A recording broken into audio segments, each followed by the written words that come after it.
My sister Esra went missing on the 23rd of February 2011. And all she was doing was going to the corner shop just to pick up a few bits before her husband left for work. And we've never seen her since. I've come over to Ireland many times to retrace her footsteps, run appeals. And up to this day, we're still on day one and we still cannot find any answers to what happened to her. And we're just desperate, so desperate for answers, just to bring her home. Because we need her back. Sorry.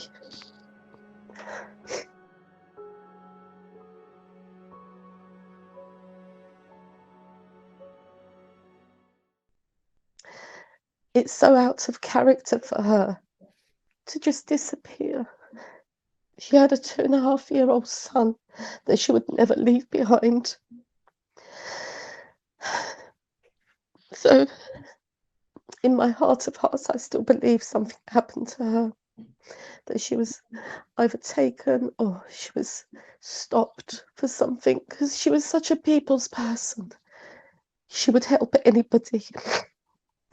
She wanted to just make people happy. And I just think that, did someone flag her down? Did she stop for something?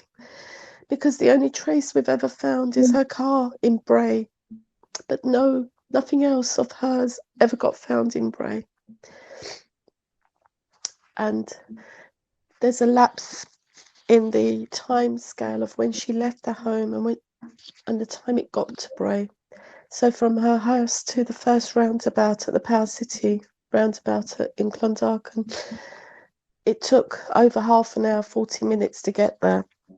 You know, we was only told 10 days after she disappeared, when they actually took the car from Bray and searched the car, that her purse was found in the glove compartment, in the boot of the car.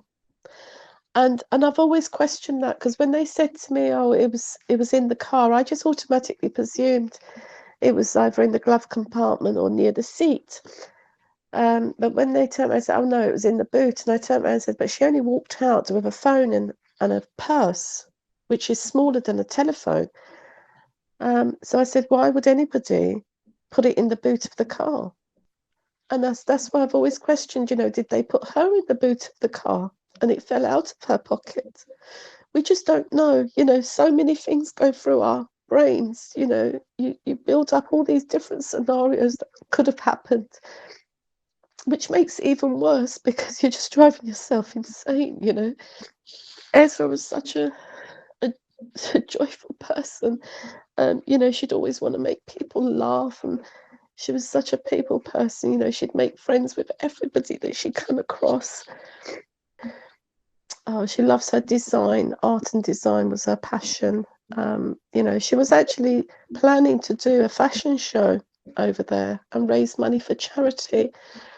But obviously that just, you know, she had plans, and she'd invited my mum and her mother-in-law over just before she disappeared.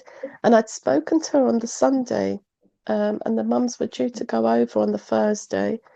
And she was giving me a shopping list. Oh, I forgot these. And then she said to me, she goes, I'm going to surprise the mums when they're here. I've booked a spa and I've booked a restaurant. And she goes, because it's going to be my birthday while they're here. And she goes, so we can have a girly day, you know.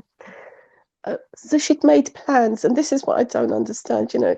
People have tried to convince me, oh, she's committed suicide. I said, for what reason? What reason?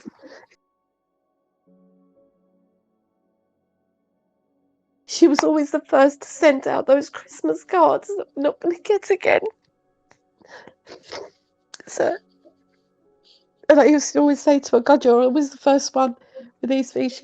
She'd prepare them a month before and post them on the first, you know. But, yeah, I think that's why I'm more emotional at the moment.